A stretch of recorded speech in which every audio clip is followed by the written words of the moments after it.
Hi everyone, this is Beck from John Pye Real Estate. Thanks for joining me today. Today we're going to be speaking about landlord obligations in relation to safety and security when it comes to residential rental properties. So today I'm going to touch on locks and security devices, smoke alarms, swimming pools, and loose fill asbestos insulation. So I have a residential tenancy agreement here, which I'll be referring to. So firstly, about locks and security devices. Now, the landlord agrees upon entering into a residential tenancy agreement that they are to provide and maintain locks and other security devices necessary to keep the residential premises reasonably secure, and to give each tenant under this agreement a copy of the key or opening device or information to open any lock or security device for the residential premises or common property to which the tenant is entitled to have access, and not to charge the tenant for the cost of providing the copies except to recover the cost of replacement or additional copies, and not to alter, remove or add any lock or other security device in order of the Civil and Administrative Tribunal, termination of a co-tenancy or an apprehended violence order,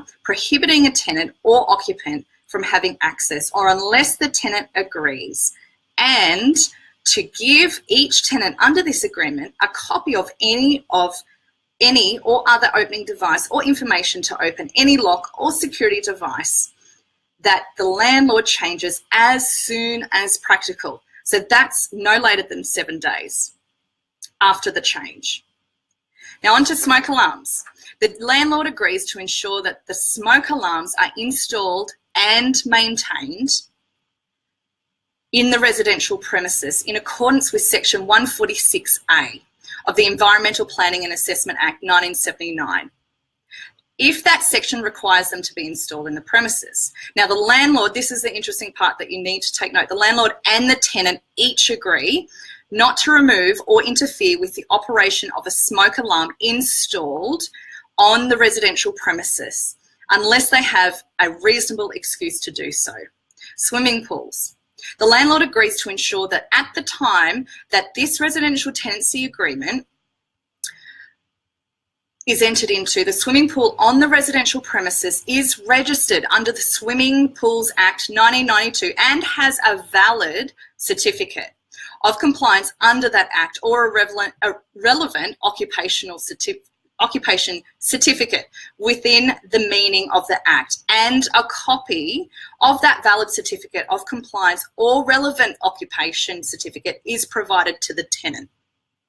Loose fill asbestos insulation. Now the landlord agrees if at the time that this residential tenancy agreement is entered into, the premises have been and remain listed on the LFAI register, the loose fill asbestos insulation register, the tenant has been advised in writing by the landlord, and that can be done via an agent, that the premises are listed on that register. Or if during the tenancy the premises become listed on the LFAI register, to advise the tenant in writing within 14 days of the premises being listed on the register, and that the premises are listed.